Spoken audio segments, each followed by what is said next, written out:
وبركاته نحمد ونصلي على رسوله الكريم أما بعد أعوذ بالله من الشيطان الرجيم بسم الله الرحمن الرحيم ثاني اثنين إذ هما في الغار إذ يقول لصاحبه لا تحزن إن الله معنا. عزیز دین ملی بھائیوں، اس وقت ماہ محرم کا مہینہ چل رہا ہے. آپ نے 2-3 دن پہلے دیکھا کہ کتنے دھوم دھام سے عرس وغیرہ ہوا اور ڈھول تاشے بجے، سب کچھ آپ نے اپنی آنکھوں سے دیکھا. ہر سال آپ دیکھ بھی رہے ہیں کہ ماہ محرم شروع ہوتے ہی جس طرح کے کالے جھنڈے لگائے جاتے ہیں، سبیلیں لگائی جاتی ہیں. شروع کے 10 ایام ذکر و اذکار اور خطابت کے لیے مختص ہوتے ہیں.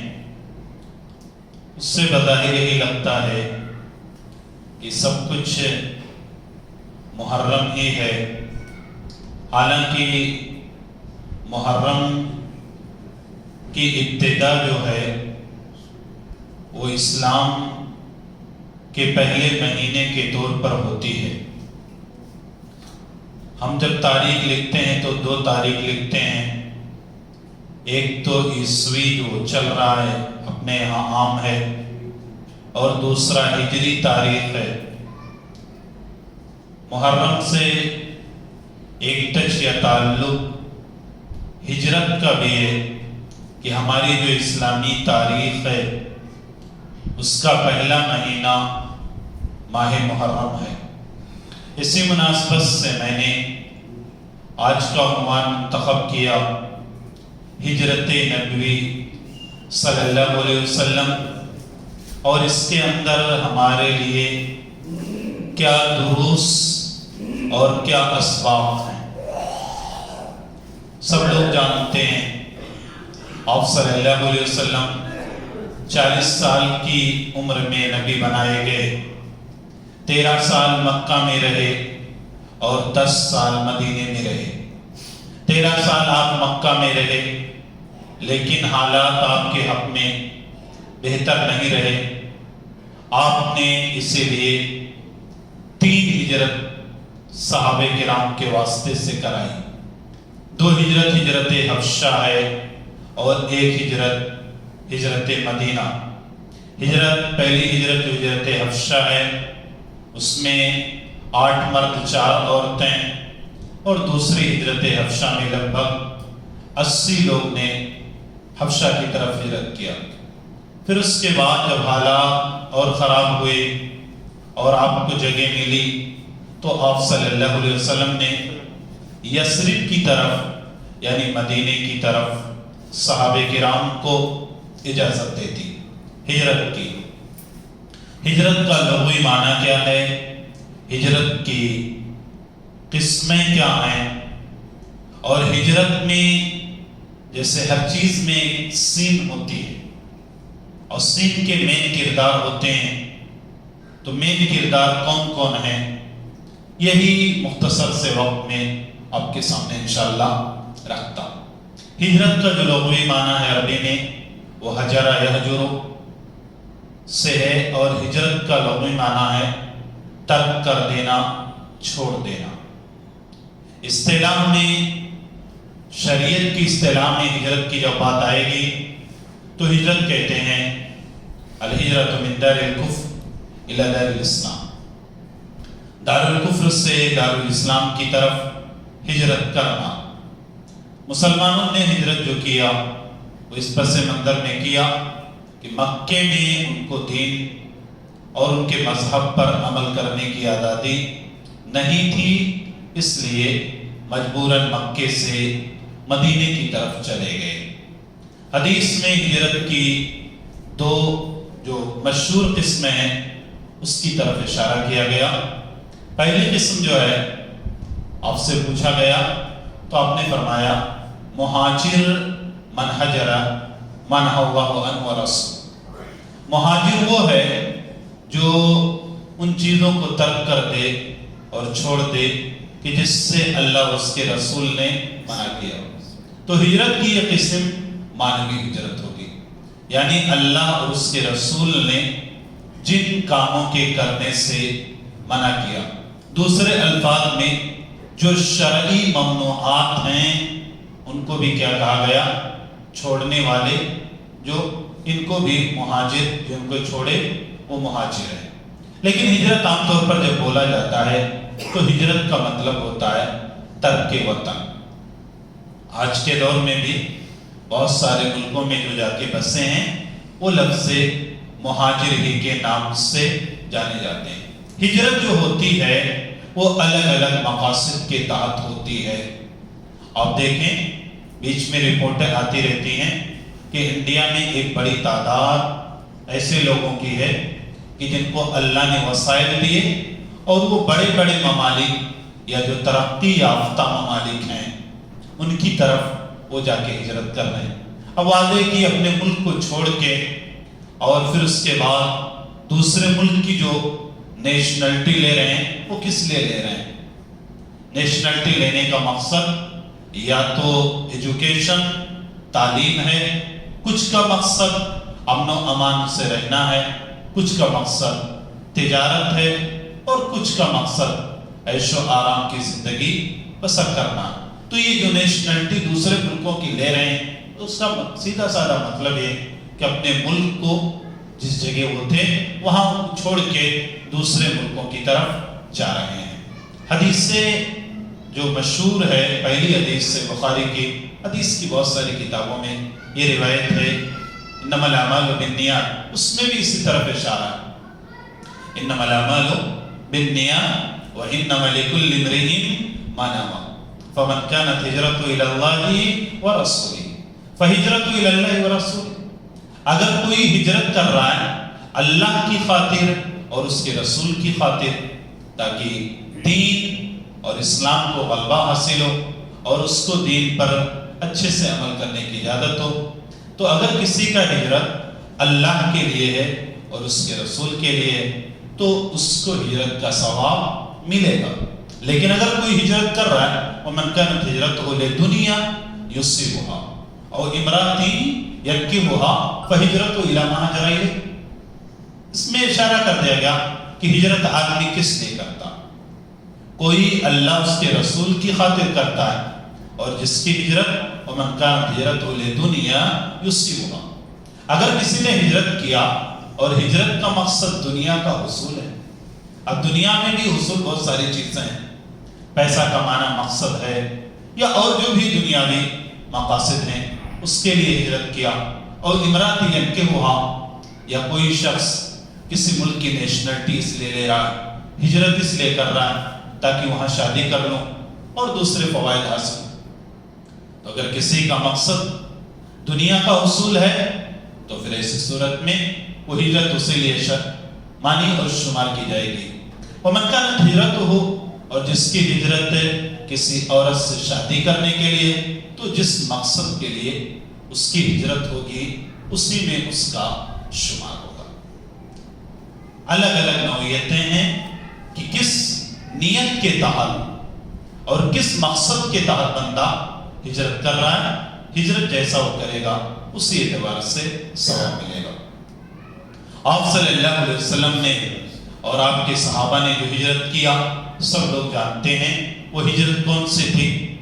وہ ہجرت اللہ اور اس کے رسول کے خاطر تھی۔ آپ صلی اللہ علیہ وسلم نے صحابہ کو اجازت دیا کہ جو چاہے وہ مکے سے مدینے کی طرف ہجرت کر سکتا۔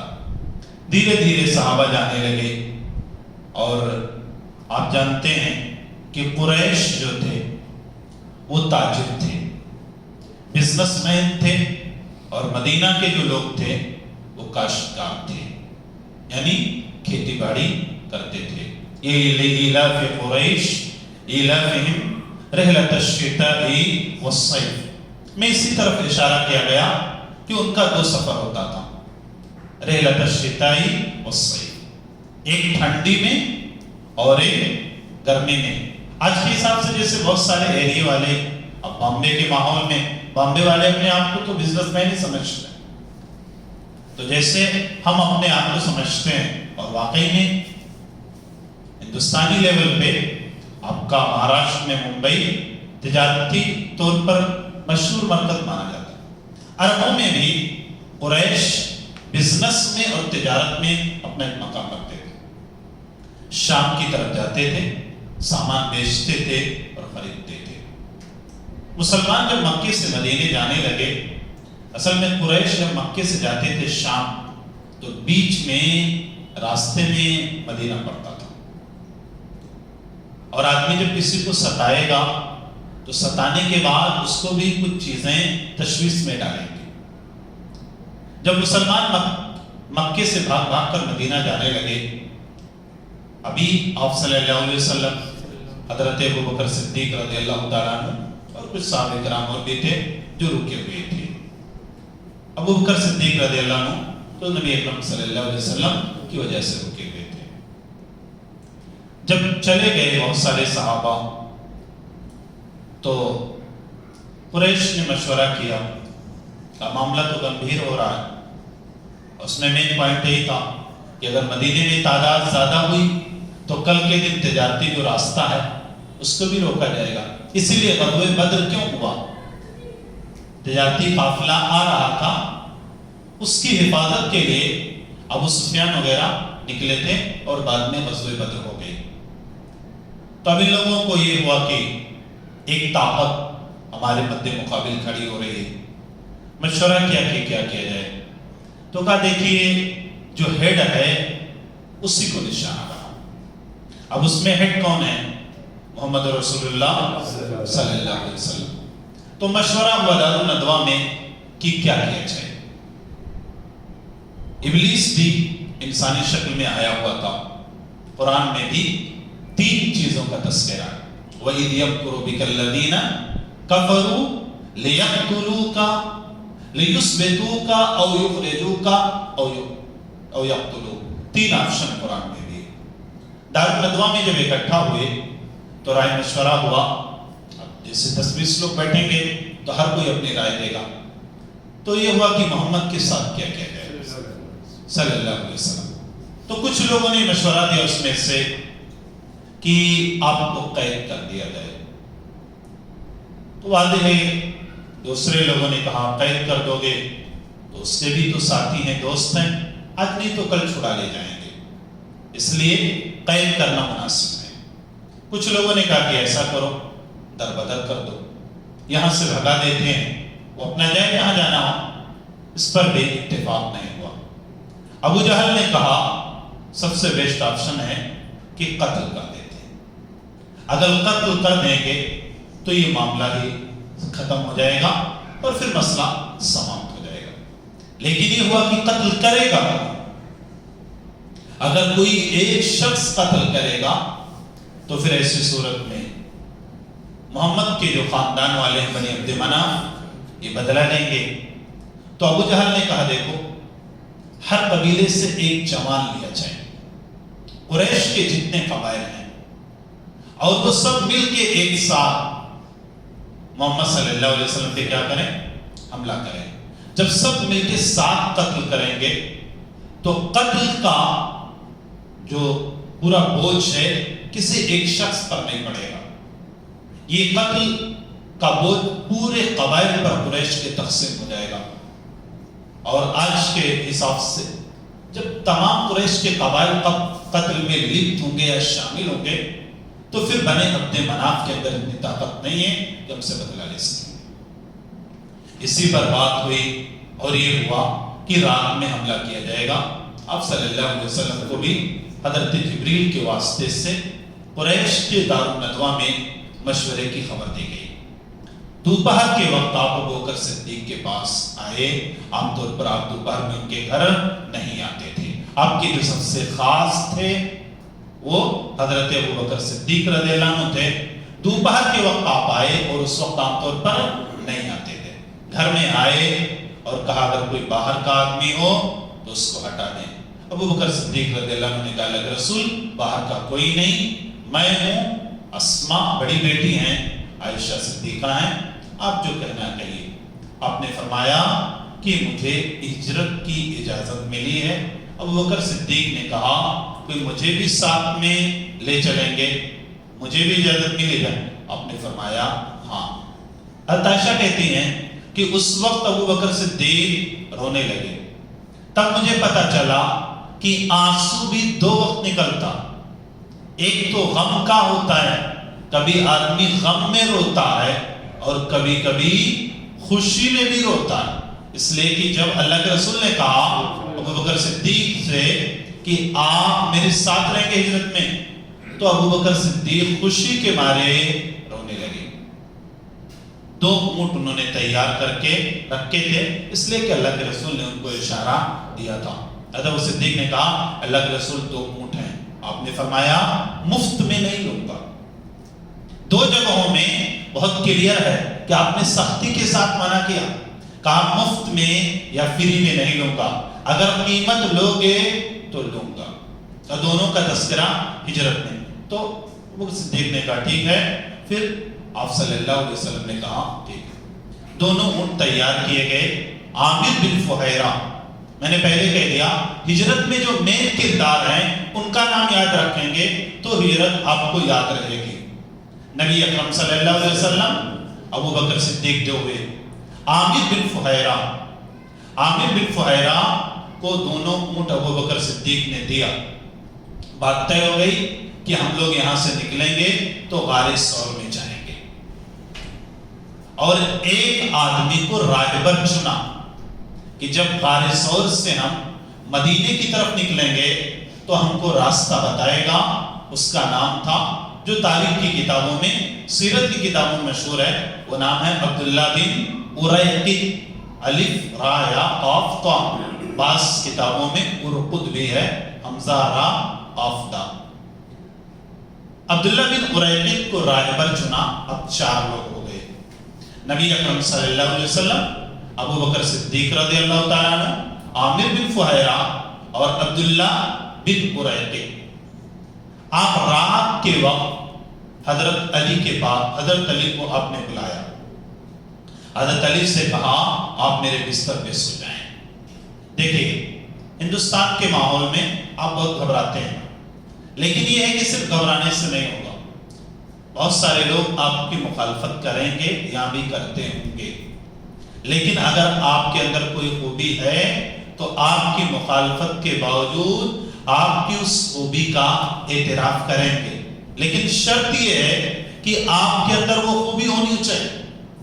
پورا قریش آپ کا مخالف تھا، لیکن 2 لقب سے کبھی کسی نے انکار نہیں کیا، ایک تو صادق اور دوسرا امین۔ سب کہتے تھے بندہ کچھ بھی ہے لیکن سچا ہے، جھوٹ نہیں بولے گا۔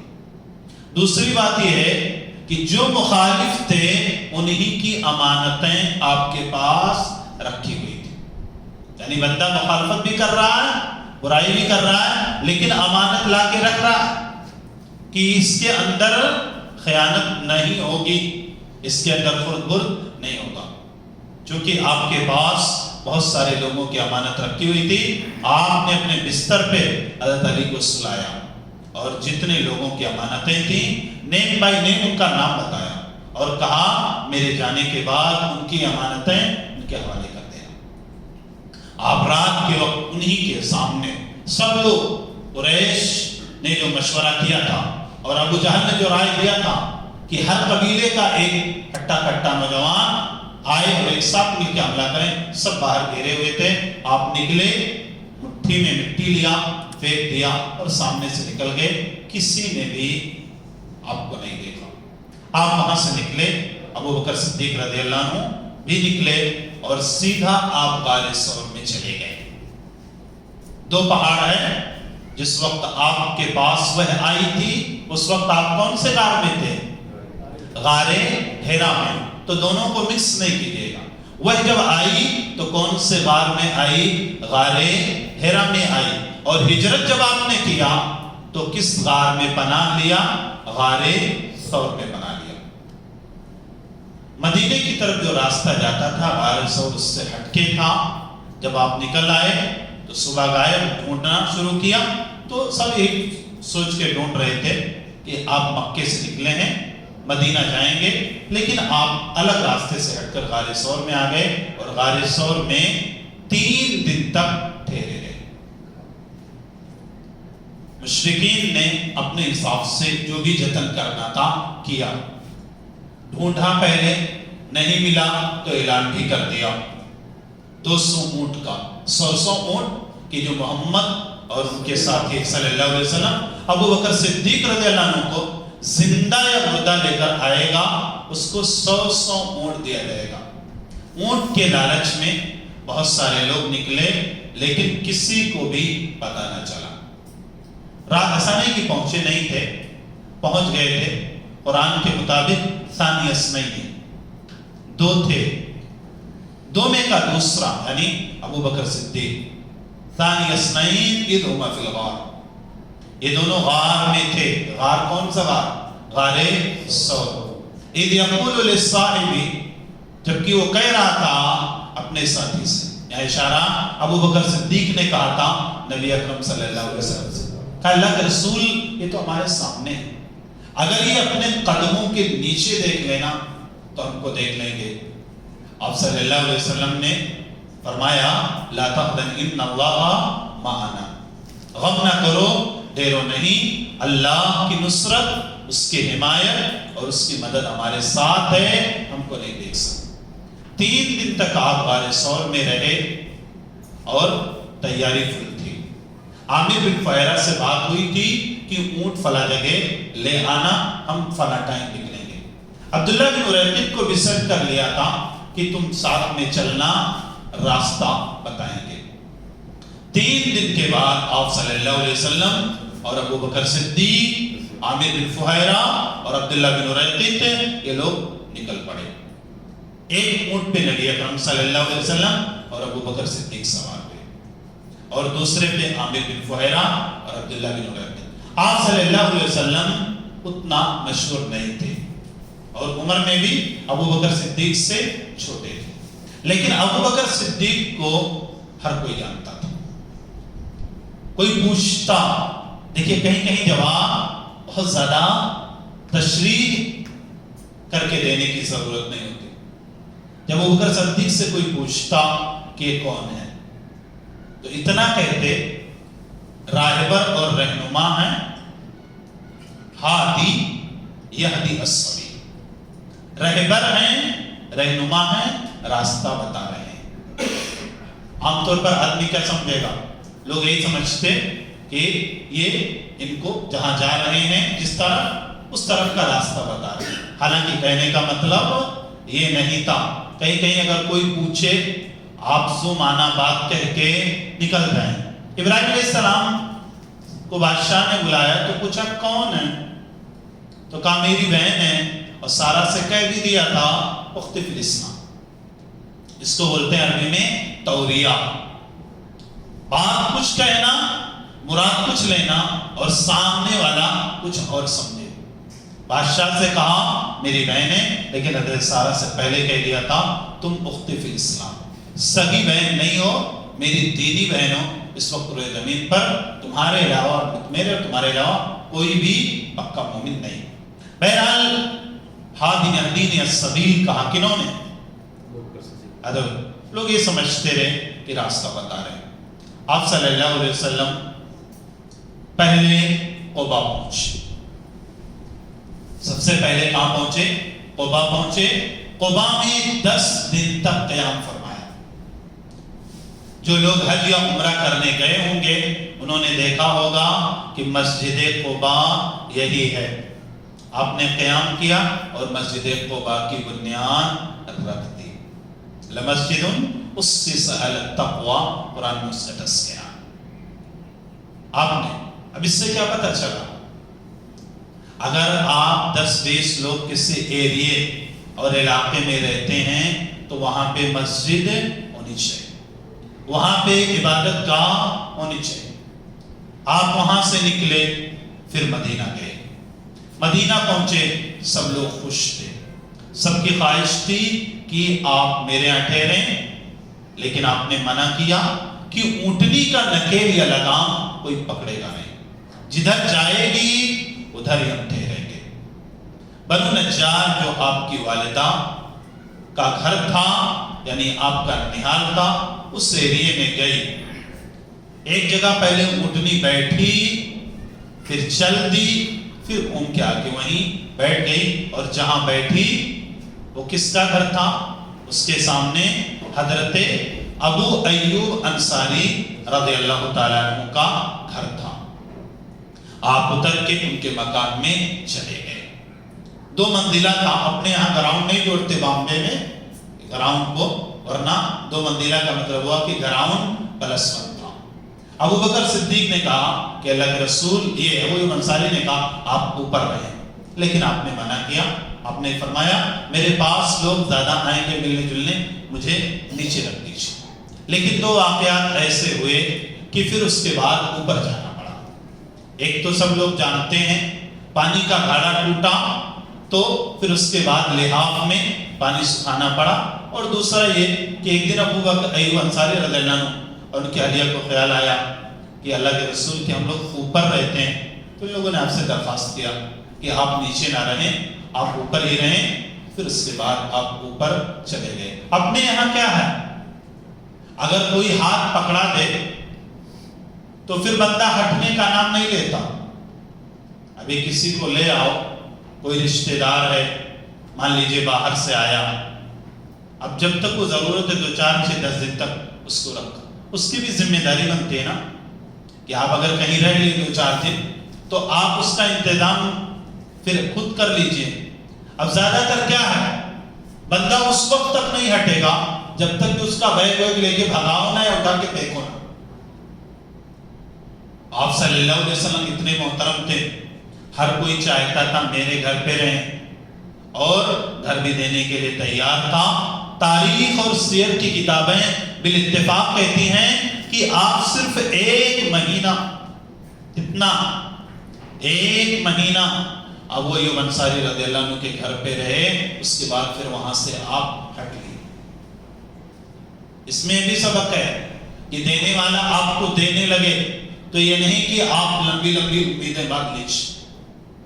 جو بھی مہاجرین مکے سے مدینہ ہجرت کر کے گئے تھے، انصار نے ان کی مدد کیا، ان کو آفر کیا، لیکن کوئی بھی کسی پر ڈیپینڈ نہیں ہوا کہ اگر یہ آفر کر رہے ہیں تو چلو اب میرا، اب اپنے یہاں یہی اس وقت ہے کہ اگر کسی کو دے دیا جائے، ابھی کسی کو 1,50,000 مل جائے تو بجائے یہ کہ اس سے محنت کرنے کے، کاروبار آگے بڑھانے کے، کچھ کرنے کے بندہ وہ اسی پہ لے کے بیٹھ جاتا۔ اپنے یہاں جو بھیک مانگنے والوں کی تعداد اتنی کثرت کے ساتھ ہے، کہیں بھی اسٹیشن پہ چلے جاؤ اپنے لوگ دکھائی دے، اس کی وجہ کیا؟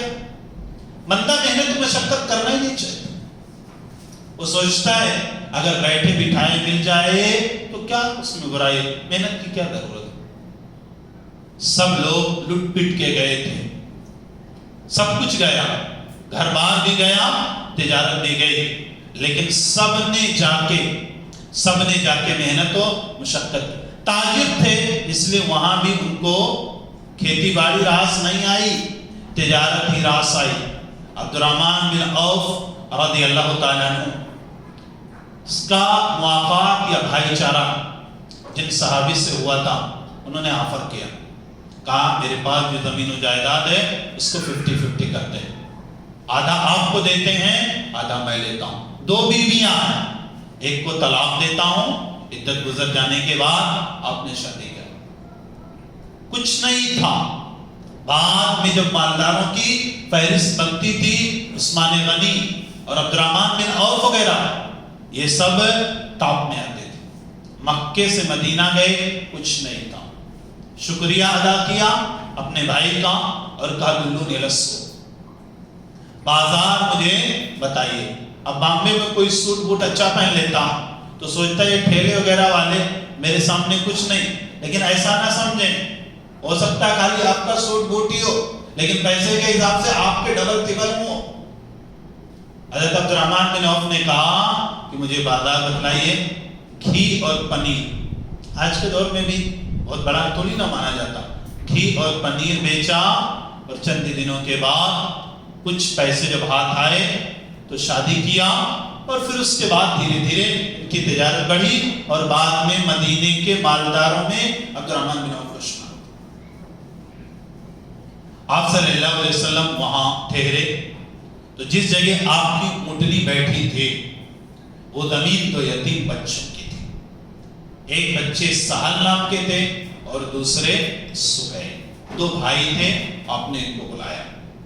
دو جگہوں پہ آپ نے تاکید کے ساتھ کہا ہے کہ میں فری میں نہیں ہوں گا.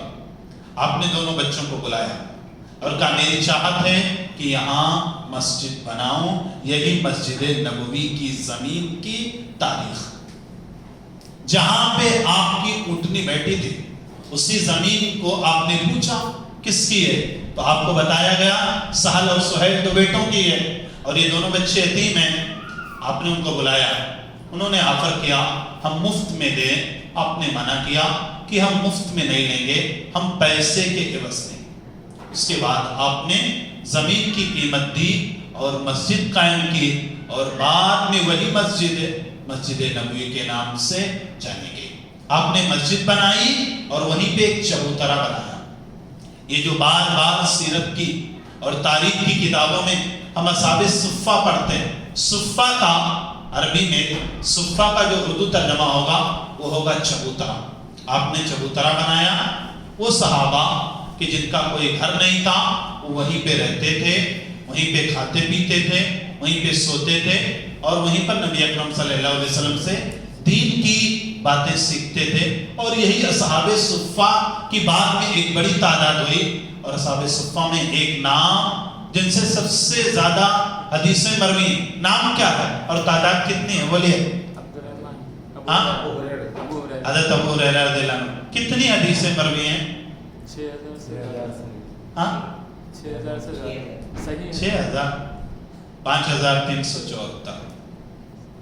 5374 حدیثیں مروی ہیں. یہ صفہ والے ہی. اور وہیں پہ آپ صلی اللہ علیہ وسلم نے اپنا مکان بھی بنایا, حجرے بنائے اسی کے بغل میں. یہ حجرے عائشہ کا تذکرہ جو آپ سنتے ہیں, مسجد نبوی کے بغل میں حضرت عائشہ رضی اللہ عنہ کا حجرہ جس میں آپ صلی اللہ علیہ وسلم اور آپ کے بعد پھر ابو بکر صدیق رضی اللہ عنہ اور عمر فاروق رضی اللہ تعالیٰ عنہ یہ تینوں مدفون ہیں. یعنی اسی کے بغل میں آپ صلی اللہ علیہ وسلم کے حجرے بنائے گئے. پھر آپ صلی اللہ ایک مہینہ ابو بکر صدیق کے گھر پہ رہے. پھر اس کے بعد اپنے گھر میں آپ صلی اللہ علیہ وسلم شفٹ ہو گئے. یہی پوری ہجرت کی تاریخ ہے. اب اس میں اگر مین پوائنٹ دیکھیں گے تو کون کون ہیں؟ آپ صلی اللہ علیہ وسلم, ابو بکر صدیق رضی اللہ تعالیٰ عنہ, عامر بن فہیرہ جو اونٹ لے کر آئے تھے, جس پر سوار ہو کر آئے. راستہ کس نے بتایا؟ عبداللہ بن اریقط نے.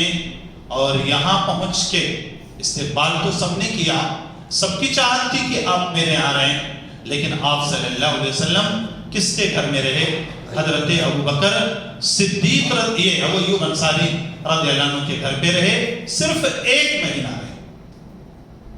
پورے ہجرت کے بہت زیادہ وقت نہیں, میرا وقت ختم ہوا. بہرحال ہجرت میں ایک چیز جو سب سے اہم ہے وہ توکل اور توکل کے ساتھ اسباب کو اپنانا. اپنے یہاں ہر ایک کی چاہت ہوتی ہے کہ مجھ کو یہ ملے اور یہ ملے, لیکن صرف بیٹھ کے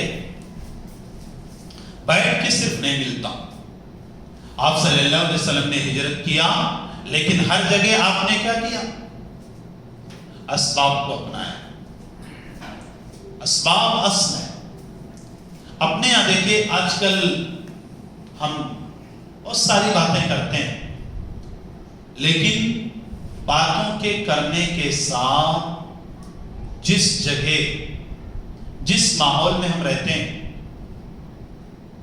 وہاں کے حالات سے واقفیت, حتیٰ کی باریک سے باریک چیزوں کی واقفیت یہ بھی ضروری ہے. ہجرت کے دروس و اسباب میں سب سے نہیں, آپ نے دیکھے اگر آپ نکلے ہوتے مکے سے اور ڈائریکٹ مدینے کے راستے سے تو کوئی نہ کوئی ہو سکتا ہے مل ہی جاتا، لیکن آپ نے ایسا نہیں کیا۔ آپ نے پہلے کیا کیا؟ حالات کو سمجھا، آپ نے بھی سمجھا کہ لوگ ہمارا پیچھا کریں گے، اس لیے آپ نے کہا کہ ڈائریکٹ جانے سے بہتر یہ ہے کہ پہلے رک جاتے ہیں، تب تک معاملہ ٹھنڈا ہو جائے گا۔ کتنا آدمی ڈھونڈے گا؟ 3 دن تک اگر کہیں کوئی چھپا رہے تو اس کے بعد آٹومیٹک معاملہ ٹھنڈا ہو جائے گا اور آدمی سوچے گا بندہ تو جہاں جانا تھا وہ جا چکا۔ آپ نے اللہ پر توکل کیا، لیکن صرف توکل نہیں کیا، توکل کے ساتھ علم، اور علم کے بعد جو اسباب ہو سکتے ہیں وہ اسباب۔ اپنے یہاں زیادہ تر لوگ چاہتے تو ہیں اللہ، اب وہ توکل کے بجائے توکل بولتے ہیں کہ اللہ پر بھروسہ، لیکن صرف اللہ پر بھروسہ۔ اللہ پر بھروسہ کریں، جس مسئلے میں بھروسہ کر رہے ہیں اس کے بارے میں علم ہونا چاہیے، اور علم کے بعد اسباب بھی ہونا ہے۔ آپ نے ماہر جانکار عبداللہ بن ریقب کو رکھا، جو بندہ برابر مکے مدینے کی طرف آتا جاتا تھا اور وہ راستہ اس کو مکمل طور پر معلوم تھا۔ اس کے علاوہ اس میں ایک چیز ابو بکر صدیق رضی اللہ تعالیٰ عنہ کی فضیلت۔ دیکھیں مشکل حالات میں ہر کوئی نہیں ٹکتا، ہر کوئی نہیں ٹکتا، اور ہر ایک کا ایک بہترین دوست یا ساتھی ہونا چاہیے۔ ایک بات اور ہے، ہوتا یہ ہے کہ جب آپ کے حالات بہتر ہوں تب تو سب کوئی آپ کے ساتھ ہے، خوشحالی میں تو سب کوئی آپ کے ساتھ دوڑ رہا، بدحالی میں کوئی نہیں پوچھتا۔ جو آپ کے مشکل اوقات میں آپ کے ساتھ رہا وہی اصل۔ اس لیے عربوں میں ایک جملہ بڑا مشہور ہے، یختبر الصدیق عند البلیہ، دوست اگر آزمانا ہو تو مصیبت میں آزمانا۔ اگر آپ کی مصیبت میں اور مشکل اوقات میں کوئی آپ کے ساتھ رہا تو آپ کی بھی ذمہ داری بنتی ہے کہ خصوصی طور پر اس کو یاد رکھیں۔ ابو بکر صدیق رضی اللہ تعالیٰ عنہ نے ہجرت جیسے مشکل وقت میں، جس میں اگر معاملہ تھوڑا بھی نیچے ہوتا تو جان سیدھے جانی تھی، آپ کا ساتھ دیا۔ اسی لیے آپ نے بار بار کہا کہ دنیا میں جتنے لوگوں کے احسانات تھے میں نے سب کے احسان کا بدلہ کسی نہ کسی صورت میں چکا دیا۔ جتنے بھی لوگوں کا احسان تھا کسی نہ کسی صورت میں میں نے ان کے احسان کا بدلہ دے۔ ایک بندہ ایسا ہے کہ جس کے میرے اوپر انگنت احسانات ہیں، میں اس کے کس احسان کا بدلہ چکا ہی نہیں پاؤں گا۔ مجھے لگتا ہی نہیں کہ میں اس کے احسان کا بدلہ دنیا میں دے پاؤں گا۔ میں اللہ سے یہ آرزو اور امید رکھتا ہوں، اس نے جو احسانات کیے ہیں ان احسانات کا بدلہ اسے اللہ آخرت میں دے گا۔ یہ آپ صلی اللہ علیہ وسلم نے کہا۔ اس سے آپ ابو بکر صدیق رضی اللہ تعالی عنہ کی فضیلت کا اندازہ لگا سکتے۔ اسی لیے مرد الموت میں جب آگے بڑھانے کی بات آئی کہ کس کو آگے بڑھایا جائے تو فوراً آپ نے فرمایا وہ ابا بکر فلیصلی بالناس۔ لوگوں نے پوچھا کس کو آگے بڑھایا، آپ نے فرمایا کسی کو بھی نہیں، ابو بکر صدیق رضی اللہ تعالیٰ عنہ کو آگے بڑھا دیا۔ ام المومنین وہ شیاب تھی، حضرت عائشہ صدیقہ، انہوں نے کہا آپ کو بڑھا دیا گیا، اگر آپ کی وفات ہو جائے تو لوگ کہیں گے ایسا ویسا۔ تو آپ حضرت عائشہ نے تھوڑا بات کو گھمایا کہ اللہ کے رسول میرے والد بڑھانے سے پہلے، جب آپ نے فرمایا کہ ابو بکر سے کہہ دو کہ لوگوں، عائشہ نے کہا اللہ کے رسول وہ رقیق القلب ہیں، دل کے کیا ہیں؟ نرم ہیں، جب مصلی میں آپ کی جگہ پہ کھڑے ہوں گے نا تو پھر نہیں ٹھہر پائیں گے۔ آپ نے فرمایا کہ تم سب صواحب یوسف۔ صواحب یوسف کا مطلب یہ ہوا کہ جب عزیز مصر پر الزام لگا کہ وہ تو اپنے جو غلام ہیں اسی کے پیچھے پڑی ہوئی ہے، تو کہا ٹھیک ہے، سب کو بلایا اور سب کے ہاتھ میں پھل دیا، چاقو رکھ دیا اور کہا حضرت یوسف سے نکلو۔ جب ان سب نے دیکھا تو بجائے پھل کاٹنے کے اپنے ہاتھوں کو کاٹ دیا، تو کہا تم سب صواحب یوسف ہو، کہتی کچھ اور ہو اور دل میں کچھ اور ہے. آپ نے پھر فرمایا مر ابا بکر فلیصلی بالناس، ابو بکر سے کہہ دو کہ وہی نماز پڑھائیں. آپ نے دین کے لیے بھی چن لیا اور دین کے ساتھ بعد میں دنیا کے لیے بھی چن لیا. ایسے اشارات کر دیے تھے کہ بعد میں میرے بعد خلیفہ کون ہوں گے؟ حضرت ابو بکر صدیق رضی اللہ تعالیٰ. تو ہجرت کے دروس و اسباب میں سے ایک اہم سبب حضرت ابو بکر کی قربانیاں اور ان کے فضائل. اس کے علاوہ ایک بات یہ بھی معلوم ہوئی کہ ہجرت کبھی ختم نہیں ہوگی. کسی کے دماغ میں آ سکتا ہے کہ جب مکہ فتح ہو گیا تب آپ نے فرمایا تھا لا ہجرت بعد الفتح، کہ فتح مکہ کے بعد اب ہجرت ہے ہی نہیں، تو اس کا کیا مطلب ہے؟ تو دیکھیے وہاں جو حدیث سے لا ہجرت بعد الفتح، اس کا مطلب یہ ہے کہ مکہ فتح ہو گیا، اب مکے سے مدینے کی طرف ہجرت کی ضرورت نہیں. لیکن یہ ہے کہ ہجرت مطلب یہ قیامت تک باقی رہے. اپنے یہاں بہت سارے لوگ سمجھتے ہیں، ابھی دیکھیں بہت سارے لوگ پڑے ہوئے ہیں ایک جگہ پہ، وہ نکالنا ہی نہیں چاہتے. 10-20-50 کلومیٹر بھی وہ سفر نہیں کرنا چاہتے. سفر کیا ہے؟ وسیلے دفع ہے، کامیابی کا ذریعہ ہے. آپ نکلیے. اگر ایک جگہ آپ کو لگتا ہے کہ یہ حالات آپ کے حق میں بہتر نہیں، یہاں آپ کے لیے کوئی چانس نہیں دکھ رہا، تو آپ چاہیے نکلیے. قرآن بھی کہتا ہے وَمَن يُهَاجِرْ فِي سَبِيلِ اللَّهِ يَجِدْ فِي الْأَرْضِ مُرَاغَمًا كَثِيرًا وَسَعًا. آپ دنیا یہاں سے ہٹیے، دنیا میں نکلیے. جو بھی اللہ کے راستے میں ہجرت کرے گا بہت سارے پناہ گاہ پائے گا اور دنیاوی طور پر خوشحالی بھی پائے گا. بلکہ ایک دوسری آیت میں ہے ان الذین توفاهم الملائکہ، کہ جو لوگ پڑے رہے حالانکہ ان کو اپنے دین یا دھرم پر عمل کرنے کی اجازت نہیں تھی، تو جب فرشتے آئیں گے ان کی روح کو قبض کریں گے تو ان سے پوچھتے ہیں تم کس حال میں تھے؟ تو کہیں گے کنا مستضعفین فی الارض، ہم تو زمین کے ستائے ہوئے لوگ تھے. تو فرشتے کہیں گے الم تکن ارض اللہ واسعہ فتوالوا، کیا اللہ کی زمین کشادہ نہیں تھی کہ تم ہجرت کر جاتے، پڑے کیوں رہے؟ تو ہجرت نبوی سے ایک اہم سبق یہ بھی ملتا ہے کہ اگر کوئی ایسی جگہ ہو جہاں پر آپ کو آپ کے دین پر مذہب پر عمل کرنے کی آزادی نہ ہو، تو پھر ایسی صورت میں جہاں آزادی ملے وہاں چلے جانا چاہیے. مکے میں دنیاوی طور پر بھی پریشان کیے گئے تھے اور دینی طور پر بھی یہی لوگ جب مدینہ آئے تو دونوں چیزیں ملی. دینی طور پر تو آزادی ملی ہی، دنیاوی طور پر بھی خوشحالی ملی. اور جانتے ہیں اس میں ایک کردار اور اہم ہے جس کو حالانکہ میں نے بہت ساری چیزیں چھوڑ دی ہیں، اس میں ایک آدمی کا بہت اہم کردار ہے. ہجرت میں اس کو ضرور یاد رکھنا چاہیے. آپ نے جب مکے سے مدینے کی طرف ہجرت کرنے کا ارادہ کیا تو اس سے پہلے، ہجرت کرنے سے پہلے آپ صلی اللہ علیہ وسلم نے ایک صحابی کو بھیجا تھا، مصعب بن عمیر رضی اللہ عنہ. اگر ان کے زمانے میں جا کے دیکھیں گے تو یہ سمجھیے مکے کی طرف سے مدینے میں جا کے پہلے مبلغ تھے. انہوں نے دعوت و تبلیغ کیا اور ایک بڑی تعداد مسلمان ہو گئی. پھر اس کے بعد مدینے میں مسلمانوں کی تعداد بڑھ گئی. مصعب بن عمیر نے قربانی دیا. صحابہ کہتے ہیں قربانی اتنی دیا لیکن دنیا سے کوئی حصہ نہ ملا. غزوہ احد میں شہید ہو گئے.